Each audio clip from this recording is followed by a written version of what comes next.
What's up, guys? It is the T-Ball, and I am back with another video. Before I start, if you guys could hit that like button and subscribe for more NBA, Brooklyn Nets, and Jeremy Lin videos. Your support is greatly appreciated, and we're trying to hit 1,000 subscribers by the end of this year, so if you're not subbed, be sure to hit that sub button and check out brook-lin.com for more Brooklyn Nets and Jeremy Lin articles, videos, and other great content. So today I'm going to be going over Jeremy Lin and the Brooklyn Nets somehow lose to the Philadelphia 76ers 108 to 107. So this was, embarrassing. I'm going to get into that later. So some key box score stats. Jay Lin, 22 minutes of playing time. He did not start tonight again. He went 5 of 10 from the field, played 22 minutes.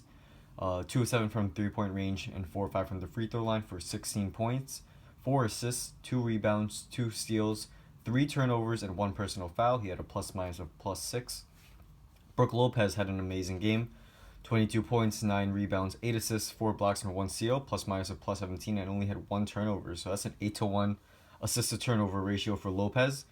Played very well today, but mainly in the first half was when Lopez did most of his damage. As in, the first half, Lopez had 19 points, but in the second half, Lopez only had 3 points. So Bogdanovich, 5 of 13, 2 of 7 from the three-point range, and 2 of 2 from the free throw line for 14 points, 6 rebounds, and 2 dimes. Joe Harris, 7 of 13 from the field, 5 of 9 from three-point range for 19 points, 2 rebounds, 2 assists, and 2 steals, plus-minus of +7. Rondae Hollis-Jefferson, 7 points, 5 rebounds, 1 assist, 2 steals, and 1 block. 3 turnovers, 3 fouls, 3 of 5 from the field, 0-1 from three-point range, and 1 of 4 from the free throw line. So I just want to go over Rondae Hollis-Jefferson real quick. So at the end of near the end of the first quarter, and in the beginning of the second quarter, I did not like how Rondae Hollis-Jefferson played.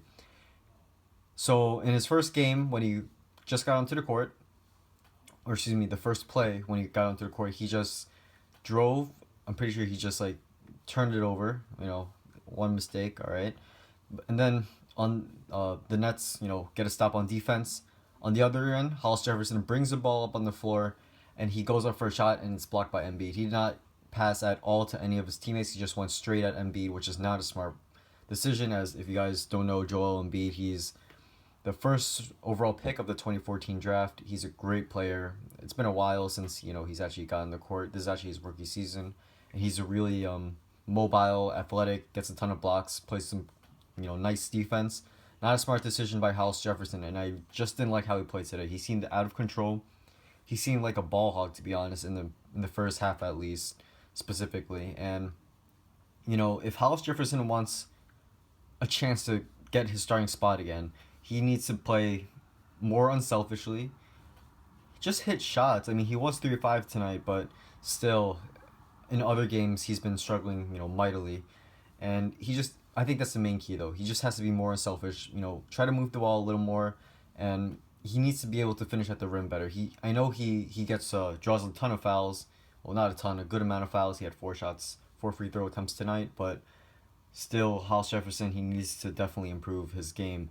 So for the Sixers, 22 points for Ilyasova, 33 points, 10 rebounds, 1 assist, 3 blocks, and 2 steals for Joel Embiid in 27 minutes. He has the potential to be the best, or at least the second best center in the league, behind or on the same level as Karl-Anthony Towns. So some key points for tonight's game. It was basically too little, too late. The Nets had multiple chances to win tonight's game due to Lin's hustle and defense at the end of the fourth. More on that later. But Booker, Lin kicked out to Booker for a 3, just missed it. Lin had a chance to tie the game, I'm pretty sure. Yeah, it was, or was it it was to tie the game. He missed it. I'm going to get more onto that possession later.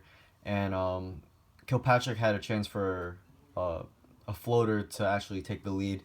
He missed it. And that was a wide open shot, so I'm pretty disappointed with that shot specifically. But the Nets should have, put this away earlier. It's the Sixers, Am I losing it? It's the Philadelphia 76ers, the worst Eastern Conference team the worst team in the Eastern Conference. So, how do you, anyways, I just don't know how the Nets just lost to the Sixers after having a 9-point lead. I'm pretty sure it's 9 points at one point. Double check me on that. But, it's pretty ridiculous. You can't lose. If the Nets want to see if they can somehow sneak into the playoffs, pull off a miracle and go on a crazy insanity like run in the winning column. They need to win these easy games. They should have won on Friday against the Magic. They should have won tonight against the Sixers, and now they're in a pretty big hole, and it just doesn't look like the Nets can get out of it right now, to be honest.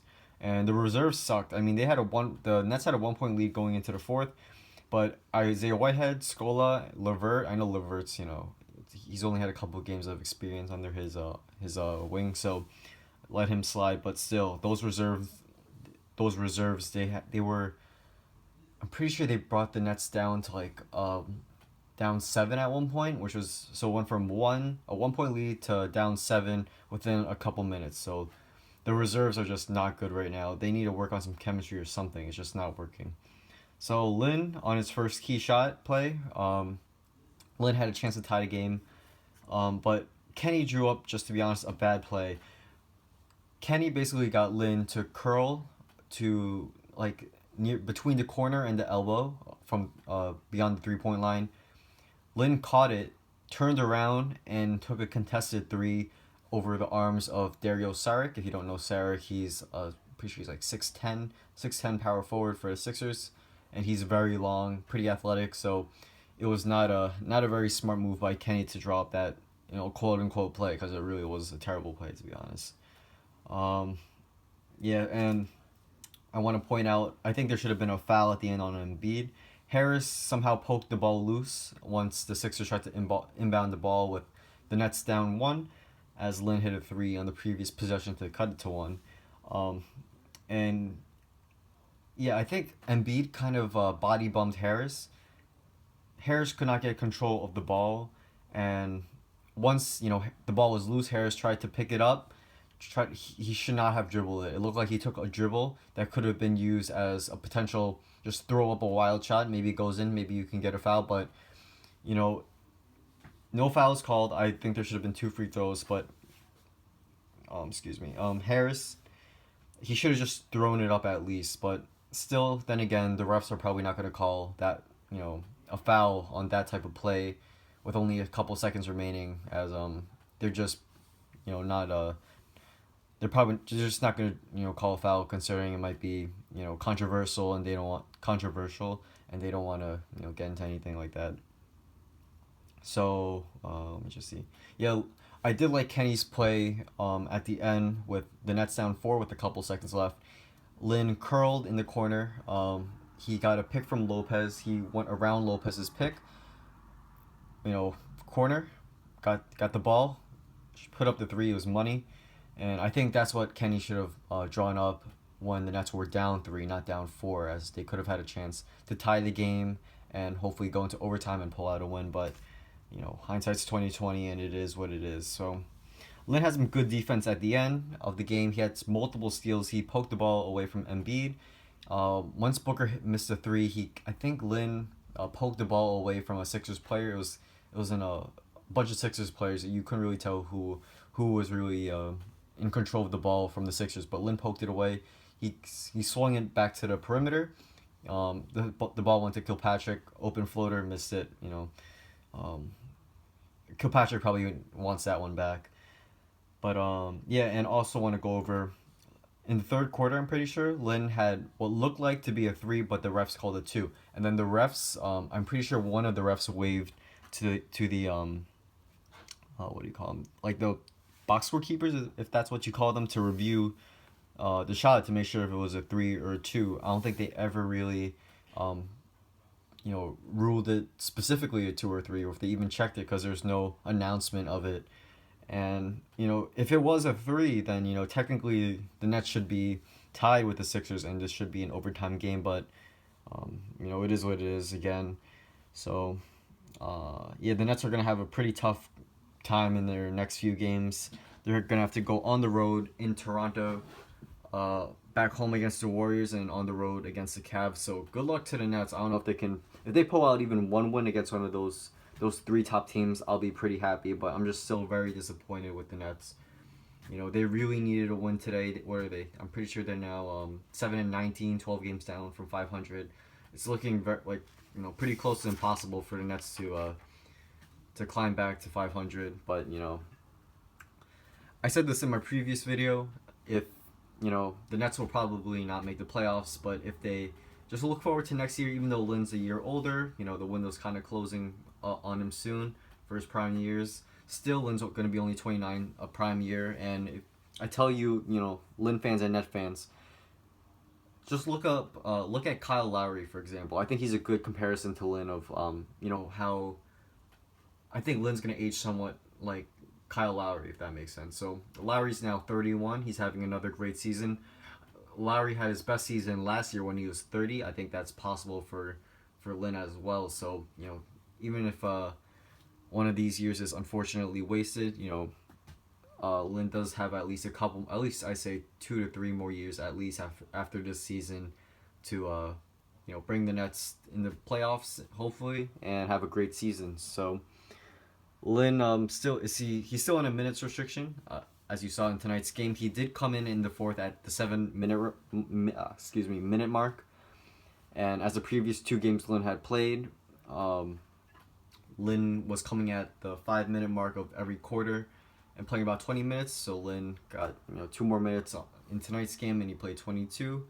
So hopefully this trend will keep going up, and I say it's a pretty likely Lin on Tuesday's Raptors game gets about 24 minutes of playing time, a +2 minute increase from tonight's game, and hopefully he can start. It's just not good for the Nets to keep starting Whitehead. I know Whitehead is getting valuable experience, but still he's not starting caliber at least now, and it just looks like he's just not ready yet to start. And I think he would do pretty well against backups at least, and he'd still get some minutes to experience. More experience, and improve his game off the bench. And if the Nets really want to win games, they're gonna basically have to start Lin, in my opinion. So that's a wrap. This is kind of a longer video. Had a little more to say tonight. So thanks guys for watching. If you guys did enjoy, be sure to leave a like and subscribe for more Brooklyn Nets, NBA, and Jeremy Lin videos. Your support is always appreciated. Drop a comment down below. I'll try to I always try to respond to all you guys, discuss basketball, Jeremy Lin, anything really, and I just love interacting with you guys. So once again, thanks for watching, and I'll see you guys soon. Peace.